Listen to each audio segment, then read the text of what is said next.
Plus, who doesn't like to be on the top 100?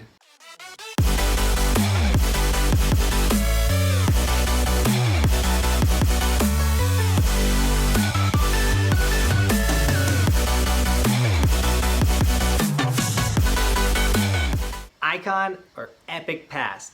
That is going to be the question of the year, because finally there is a season pass that came out to rival the ultimate pass, the Epic Pass, the pass that has been untouchable for the last couple seasons, more like the last, 8 seasons. The Epic Pass has dominated. But now there's the Ikon Pass, a pass that lets you get to 36 resorts. Now 36 resorts is really impressive. Great job to the Ikon Pass for getting 36 resorts on board with this pass. It kind of still is dwarfed by the 65 resorts that the Epic Pass lets you go to.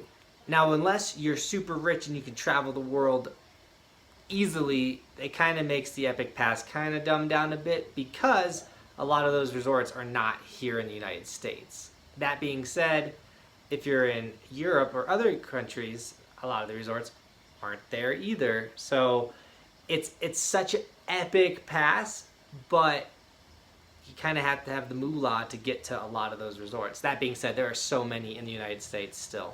If you love to travel the world though, and you still want to shred with the Ikon Pass, you can go to 2 countries, Asia and Australia. There's 1 resort in Asia and 1 resort in Australia that you can go to with the Ikon Pass.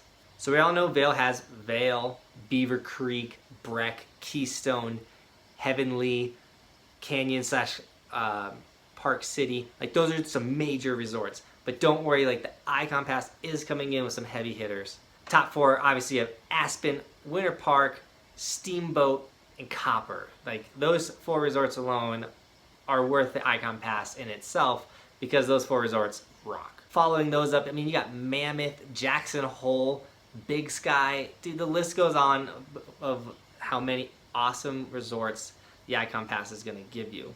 If you thought Vail Resorts was just going to let the Ikon Pass show up and then we weren't going to come back with something, you were wrong. Vail came out with 7 days at Telluride.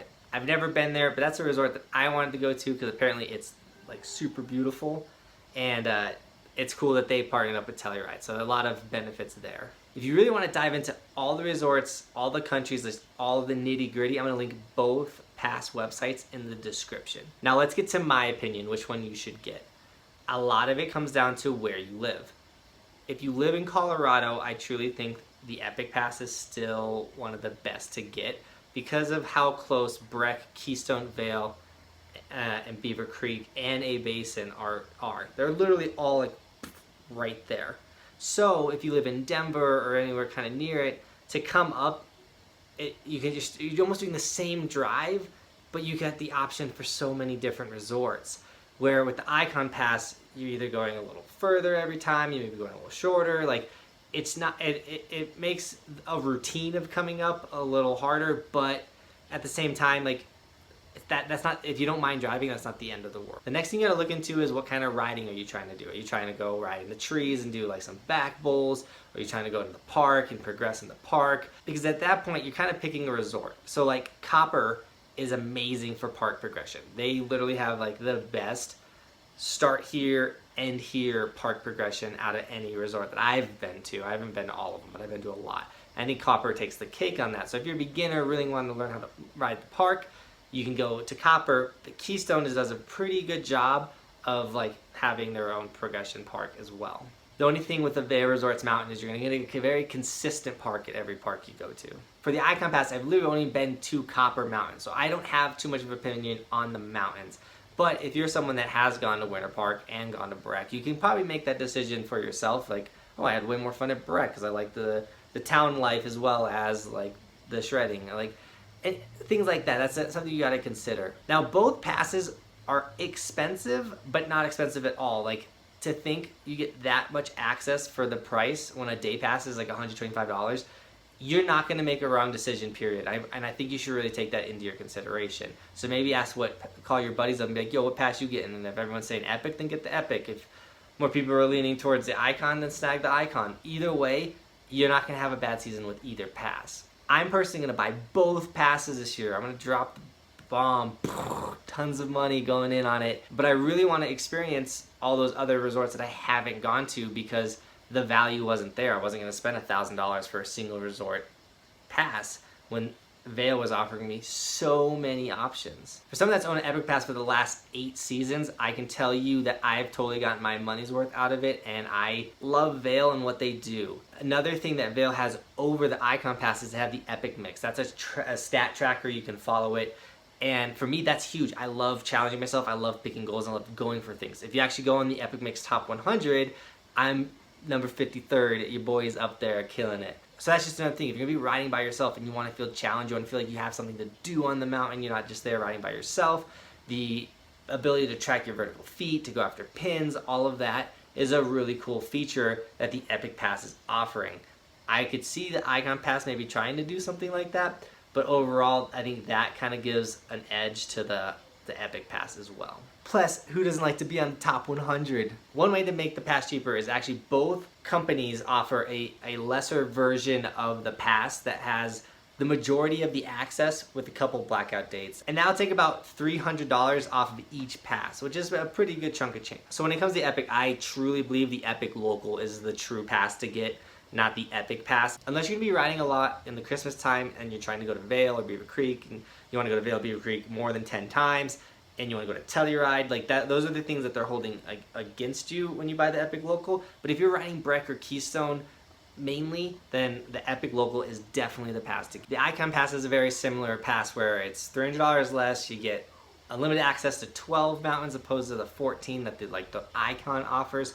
It's called the Ikon Base Pass, and that's the one I'm going to be getting because I'm going to go to all those other resorts, but I have a true love for the Vail-owned mountains. Now, these passes, they really do offer so much stuff that I could get into, but I'm not that type of person. I'm not too much into the popping things up and being crazy. I just wanted to give you guys my opinion on these passes. You can't make a wrong decision. I favor Vail because of the Epic Mix and just the quality of every resort, because when Vail buys a resort, it makes it better. And with the Ikon, it's a lot of individually owned resorts coming together to form this, which is really cool to see. But from my experience going to a resort that's not owned by Vail, Vail makes resorts better. But I will touch on the fact that if you do not like rules, then don't go to Vail, because Vail is notorious for yellow jackets, pass pulling. Those guys are not the nicest people, and they actually set up bait traps. So if you want to break the rules, not be watched over, Ikon Pass might be the way to go. I hope this video helped you guys make kind of a decision on what pass you wanted to get. Once again, the actual pass links will be in the description. The price of passes is going to raise in the next couple weeks, so make sure you jump on your season pass early so you're not paying more for a pass. If you have any other questions about the passes, please comment it down below and I can answer your question specifically. Or you can go to the Patreon page down below, and that's another way for us to connect one-on-one. Overall, I hope you guys liked this video. If you did, give it a thumbs up, give it a share, and make sure to subscribe to the channel because the snowboard content is about to start pumping. All the Evolution merch, this is the Ryan one, is linked in the description. And there's so many of you guys grabbing the Evolution stickers. I know you're getting ready. So guys, if you do not have an Evolution sticker for your new snowboard, your new helmet, your car, anything, make sure to snag the stickers. They're going hot. Join Team Buckhouse because it's going to be the sickest season ever. And as always, guys, thanks for watching. Keep evolving, and I'll see you next time. I'm on top of the ocean, living like life ain't frozen, feeling my feet been chosen for something other than motion, yeah. Mama told me I'ma be somebody. I ain't never gonna need nobody, no, no. I ain't never gonna need nobody, no cliffhanger, yeah. Stupid board, always in the way.